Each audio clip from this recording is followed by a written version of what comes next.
Well, welcome to Carnarvon, and I'm sitting on the art piece, The Eclipse, which was built to celebrate the eclipse that came through here, through to Exmouth and onto East Timor last year. Margaret and Justine, two locals, really drove that they wanted to do something to mark that, and they came up with this really elegant structure and a design by Ramis. It's made out of Corten steel, so it has that lovely rust effect through it. Uh, but at night, it's really quite striking as you come down the main road to see this disc. Carnarvon's been a wonderful, wonderful town. It's got this lovely foreshore. You can see here a beautiful boardwalk area and the Facine that's over here that I landed on the water last night when I arrived into Carnarvon. Getting to meet a bunch of the locals from breakfast with the local member, and it's lovely to meet Mem. Spent a day at two of the local schools giving a talk to the kids, and it just amazes me the way young kids can ask the most insightful and clever questions. You know, even the primary school kids, it was just the hands were up the whole time. But so on the way to Carnarvon, a little recap. Last update, I'd arrived into the Kimberley on my way into Broome, and that was spectacular. I posted about flying over the horizontal falls and that awful hole in the ground that I found, but the coastline was stunning, and it just kept amazing me. It was the area I was most looking forward to, and it didn't disappoint. Into Broome, I was really spoilt.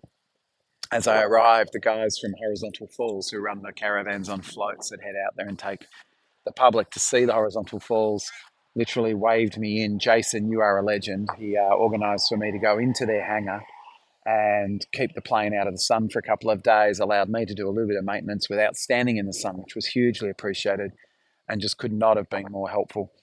A couple of days off there was really nice. That's where I rendezvoused with the Sea Ray pilots who are flying clockwise around the country to celebrate the centenary, not to a fixed schedule, just having fun. And I must say, I was a degree of envy I had for them. They were leaving Broome and heading off to some luxury resort, landing on the water and tying up on the beach. So good on them. So after those couple of days in Broome, I went down to Port Headland. Was eye-opening. I mean, the trip down the coast was stunning. I was seeing a lot more red soils, what looked like red cliffs collapsing into the sea. Some really stark, deep colours down through there.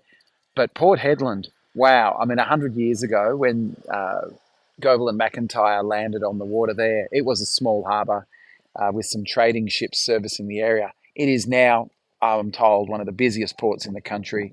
Enormous ships doing bulk carry.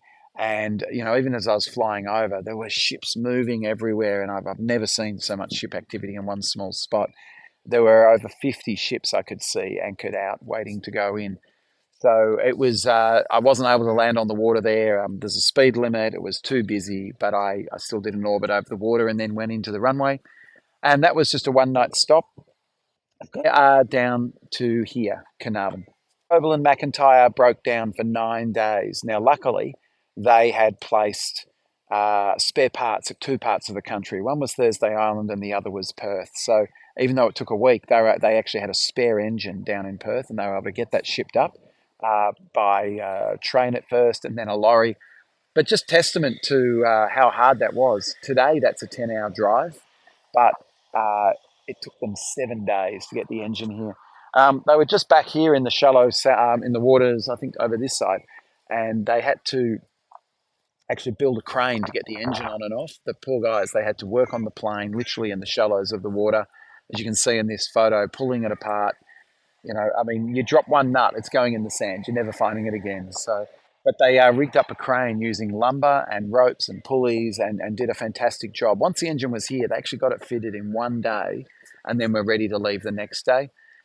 So next is heading off to Geraldton and the Swan River. That's all tomorrow on Saturday, but I'll cover that in the next video. It feels like the home stretch now. It's going to be busy. After 9 days here of not flying, I've now got flying every day except for a day off in Albany. It's going to be busy getting home. Be back Sunday week. But in the meantime, a big thank you to Margaret here in Carnarvon. Has organised dinners and school talks and meeting people. And look, it's been fantastic. I've met the mayor, I've met the local members. it's been really nice the way the communities come together and celebrated that, this really important milestone stopped off in Carnarvon. It's a great little town. Interestingly, there's a massive space radio dish. I'm going to call it that anyway, a space radio dish, and it turns out that this was a really important link in the Apollo missions for communicating. Most of us have seen the movie The Dish. Well, there was also the dish in Carnarvon, which had a huge part of not only in the NASA operations, but also overseas telecommunications went through here.